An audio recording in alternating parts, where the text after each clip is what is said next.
पिछली क्लास में हम लोगों ने क्लासिफिकेशन देखा था, टेक्सोनॉमी टर्म्स को देखा था। टेक्सोनॉमी टर्म्स डेराइव कहाँ से हुआ था? Greek word taxa plus nomos. Taxa means arrangement, nomos means principles. किस प्रिंसिपल्स बेसिस पे हम ऑर्गेनिज्म को क्लासिफिकेशन करते हैं उसको हम लोग टेक्सोनॉमी बोलते हैं। क्या बोलते हैं? डिफिनेशन अगर बोलेंगे तो branch of science which deals with the study of principles and procedure of classification. किस प्रिंसिपल से, किस प्रोसीजर से हम लिविंग बीइंग्स को एक दूसरे के बीच में अलग अलग ग्रुप्स में उसको हम लोग क्या करते हैं? डिफाइन करते हैं, रखते हैं।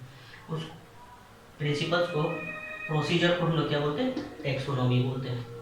टेक्सोनॉमी टर्म्स किसके थ्रू?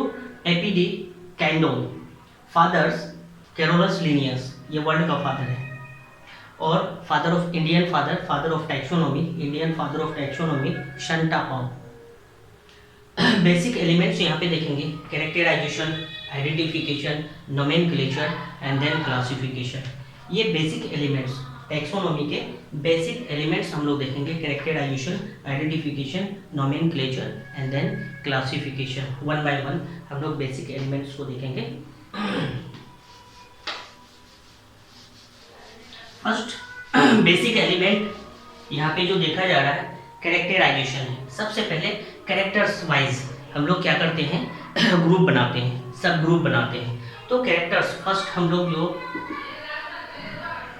बेसिक एलिमेंट टैक्सोनॉमी का देखेंगे वो क्या होगा?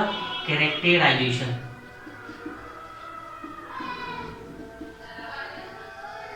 कैरेक्टराइजेशन यहाँ पे एक्चुअली क्या किया जाता है? कैरेक्टरिस्टिक फीचर्स जो भी है ऑर्गेनिज्म का उसका लिस्टिंग किया जाता है और एक अलग ग्रुप बनाया जाता है। यहाँ पे कैरेक्टराइजेशन में हम लोग देखेंगे characterisation, listing of all the possible features, listing of all the possible features, और इसको हम लोग फीचर्स को बोलेंगे कैरेक्टरिस्टिक्स। क्या बोलेंगे?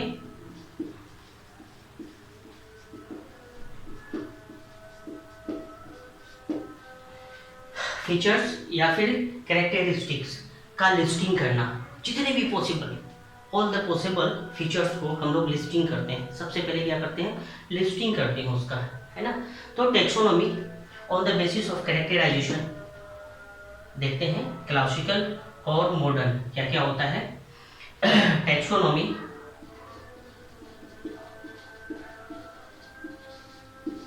किस बेसिस पे?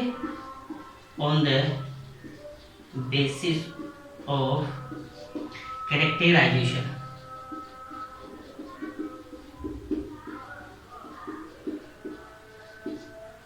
हम लोग दो भागों में डिवाइड करते हैं। एक तो होता है क्लासिकल टैक्सोनॉमी,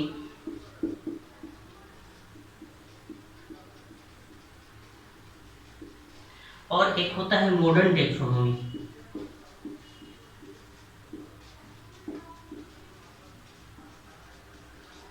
क्लासिकल टैक्सोनॉमी में एक ही फीचर्स होता है जिसको देख के क्लासिफिकेशन किया जाता है। वो फीचर्स होता है बाहर से देख के, एक्सटर्नल फीचर्स को, दैट मीन्स मॉर्फोलॉजी का यहाँ पे स्टडी किया जाता है।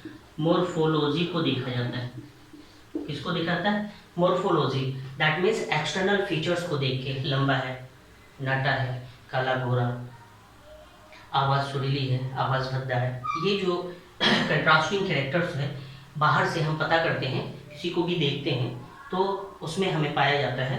तो ये जो एक्चुअली क्लासिकल टैक्सोनॉमी होती है जहाँ पे क्लासिफिकेशन किया जाता है, listing of all possible features को लिस्ट किया जाता है, वो एक्चुअली क्या होती है? क्लासिकल टैक्सोनॉमी कहा जाता है, जिसमें ओनली मॉर्फोलॉजिकल फीचर्स को देखा जाता है। मॉडर्न टैक्सोनॉमी में मॉर्फोलॉजी को तो देखते ही हैं, मॉर्फोलॉजी इसके अलावा एनाटॉमी को भी देखते हैं।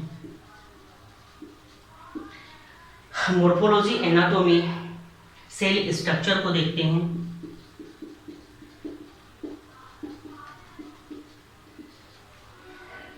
एक्सटर्नल फीचर्स को, इंटरनल फीचर्स को और सेल स्ट्रक्चर को, ये तो देखते ही हैं। डेवलपमेंटल प्रोसीजर को भी देखते हैं, प्रोसेस को भी देखते हैं। क्या देखते हैं? Developmental procedure. इसके अलावा यहाँ पे जो होता है इकोलॉजिकल रोल को भी देखा जाता है।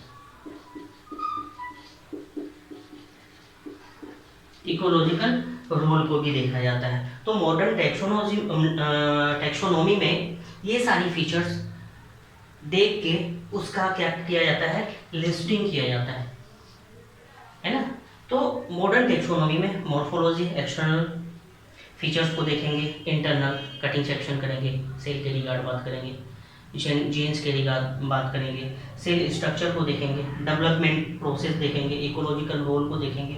सेल स्ट्रक्चर में एक सेल से बना हुआ है कोई ऑर्गेनिज्म या फिर मल्टी सेल से बना हुआ है, न्यूक्लियस डेवलप है तो उसको यूकेरियोट्स बोलेंगे, और अगर प्रिमिटिव न्यूक्लियस होगा तो उसको प्रोकैरियोट्स बोलेंगे।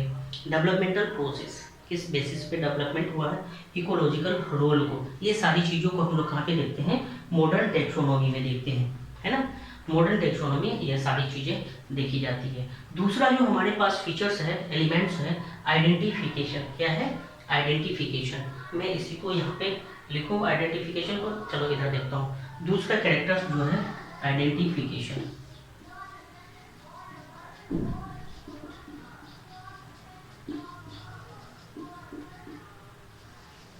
आइडेंटिफिकेशन क्या होगा? Comparison of characterisation of organism with already discovered groups. जो डिस्कवर्ड ग्रुप है, नया कोई स्पीसीज का इन्वॉल्वमेंट होता है, डिस्कवर्ड होता है, तो उसको पुराने वाले से ऑलरेडी जो एग्जिस्ट करता है उसके साथ कंपैरिजन किया जाता है। डेफिनेशन लिखते हैं आइडेंटिफिकेशन का। डेफिनेशन हम लोग लिखेंगे comparison of characterisation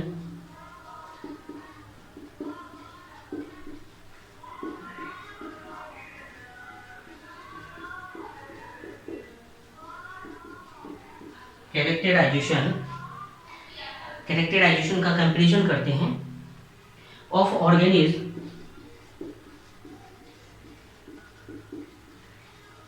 with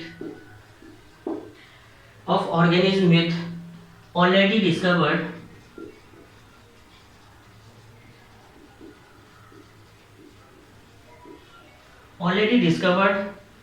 groups। Already discovered group के साथ हम लोग क्या करते हैं? किसी भी ऑर्गेनिज्म को कंपेयर करके उसको क्लासिफिकेशन करते हैं, आइडेंटिफिकेशन करते हैं। यहाँ पे कंपैरिजन होता है किसका? कैरेक्टराइजेशन का, कैरेक्टर्स का कंपैरिजन होता है किसी भी ऑर्गेनिज्म का। अभी अभी कोई नए ऑर्गेनिज्म का इन्वॉल्वमेंट हुआ है, स्पीसीज आए हैं, तो उसका हम लोग ऑलरेडी डिस्कवर्ड स्पीसीज के साथ, ग्रुप के साथ हम लोग क्या करते हैं? कंपैरिजन करते हैं। इस बिहाफ पे आइडेंटिफिकेशन होता है। अब यहाँ पे एग्जाम्पल के साथ देखेंगे आइडेंटिफिकेशन को किस तरह से। ऑलरेडी एग्जिस्ट 3 ग्रुप है जिसको हम लोग XYZ से मेंशन करते हैं। तीसरा कोई ग्रुप आता है उसको हम लोग मानते हैं टी ग्रुप है, टी स्पीसीज है, ऑर्गेनिज्म है। हमारे पास 3 स्पीसीज है, वो क्या है? 3 प्लांट स्पीसीज ऑलरेडी एग्जिस्ट है। 3 प्लांट स्पीसीज हमारे पास ऑलरेडी एग्जिस्ट है।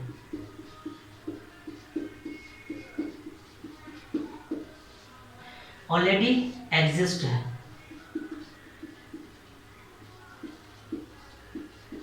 इसका कंपैरिजन करते हैं हम लोग नए स्पीसीज के साथ। यहाँ पे 3 प्लांट स्पीसीज में एक X है, एक Y है और एक Z स्पीसीज है। ये 3 स्पीसीज है। एक नया स्पीसीज इन्वॉल्व होता है, वो है हम लोग मानते हैं T स्पीसीज है। ये न्यू स्पीसीज है, इसको हम लोग T मान लेते हैं। इसका कंपैरिजन हम लोग करते हैं Z के साथ, Y के साथ और X के साथ। ये ऑलरेडी एग्जिस्ट ग्रुप है। इस स्पीसीज का हम लोग आइडेंटिफिकेशन करते हैं इन तीनों के साथ। ये तीनों ऑलरेडी एग्जिस्ट करता है पहले से, हमें इसके आइडेंटिफिकेशन है, आइडेंटिफाई है, और ये न्यू स्पीसीज है। ये क्या है? न्यू स्पीसीज है। मैं मेंशन कर देता हूँ, याद रहेगा। न्यू स्पीसीज है, इसका कंपैरिजन करते हैं और मोस्ट ऑफ कैरेक्टर जिसके साथ होता है उस ग्रुप में इसको क्या किया जाता है, पुट कर दिया जाता है, रख दिया जाता है। माना ये वाई स्पीसीज है, वाई ग्रुप है, इसका कैरेक्टर्स सिमिलर है, तो आइडेंटिफिकेशन हम लोग इसके साथ करते हैं। ठीक है, आइडेंटिफिकेशन किसके साथ करते हैं, वाई ग्रुप के साथ करते हैं। यहाँ पे हम लोग इस तरह से समझते हैं, एक सेंटेंस के बिहार पे, यहाँ पे जो प्लांट टी है, प्लांट टी, ये नया ऑर्गेनिज्म है, प्लांट टी है। After comparison,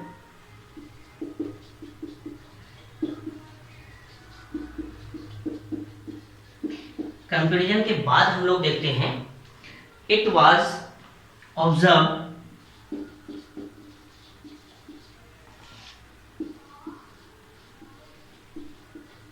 it was observed that belongs to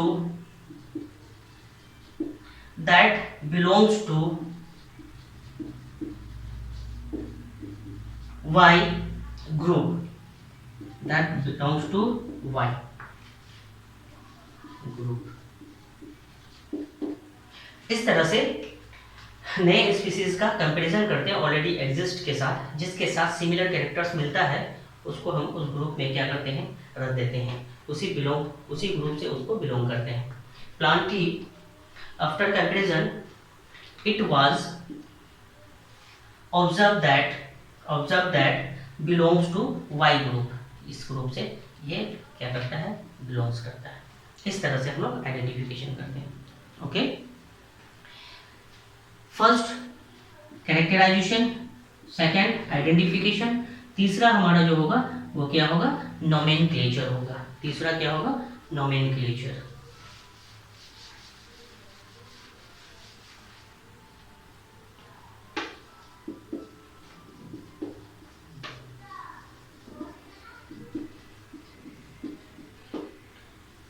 नाम रखना, सिंपल कहेंगे नोमेनक्लेचर क्या होगा, किसी भी स्पीसीज का नाम रखना। If organism is new, if organism is new, अभी अभी ऑर्गेनिज्म आया है, टू टैक्सोनॉमी, अभी अभी इन्वॉल्वमेंट हुआ है टैक्सोनॉमी में, दे अप्रोप्रिएट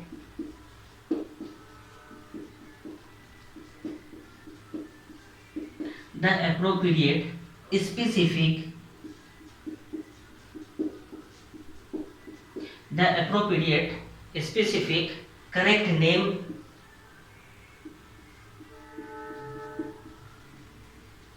इसको क्या किया जाता है, दिया जाता है, is given to organism,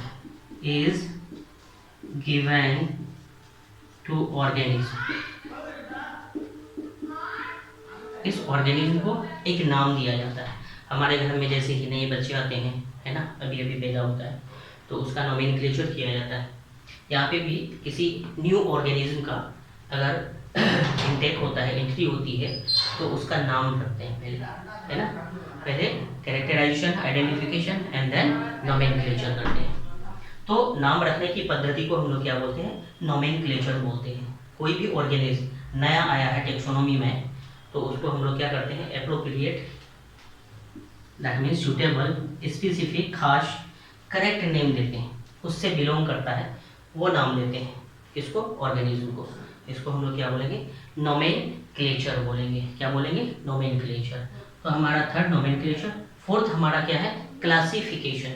fourth जो कैरेक्टराइजेशन है क्या है, क्लासिफिकेशन।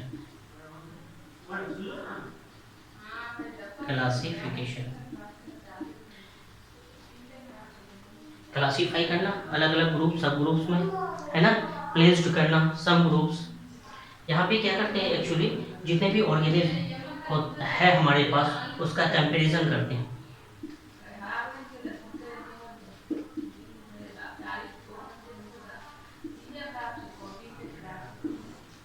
किस बेसिस पे कंपैरिजन करते हैं, अगर यहाँ पे हम लोगों ने देखा 3 स्पीसीज पहले से ऑब्जर्व है, न्यू स्पीसीज की एंट्री होती है, तो उसका तीनों ग्रुप के साथ क्या करते हैं, कंपैरिजन करते हैं।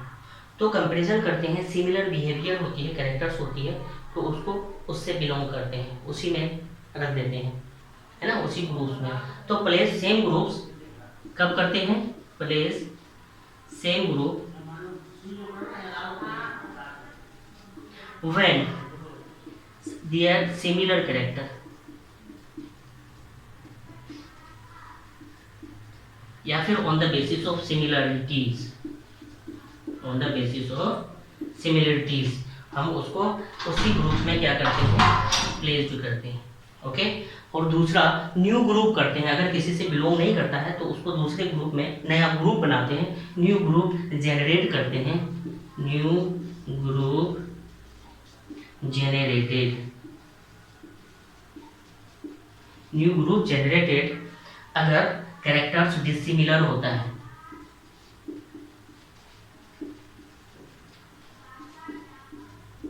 डिसिमिलर ग्रुप, डिसिमिलर कैरेक्टर्स अगर होता है तो उसको न्यू ग्रुप में रखते हैं, सिमिलर कैरेक्टर होता है तो पुराने वाले ग्रुप के साथ जिससे कंपैरिजन करते हैं, जिससे बिलोंग करता है उसमें हम लोग रखते हैं। तो सिमिलर कैरेक्टर्स कैरेक्टरिस्टिक और डिसिमिलर कैरेक्टरिस्टिक्स बेसिस पे हम लोग किसी भी ऑर्गेनिज्म को क्या करते हैं, चाहे तो पहले वाले सेम ग्रुप में डालते हैं या फिर नया ग्रुप जनरेट करते हैं, है ना। अगर यहाँ पे न्यू स्पीसीज होगा, किसी के साथ कंपेयर नहीं होता है, डिफरेंट है, तो उसको न्यू ग्रुप में हम लोग न्यू ग्रुप जनरेट करते हैं, बनाते हैं और उस डिसिमिलर कैरेक्टर वाले को वहाँ पे रखते हैं।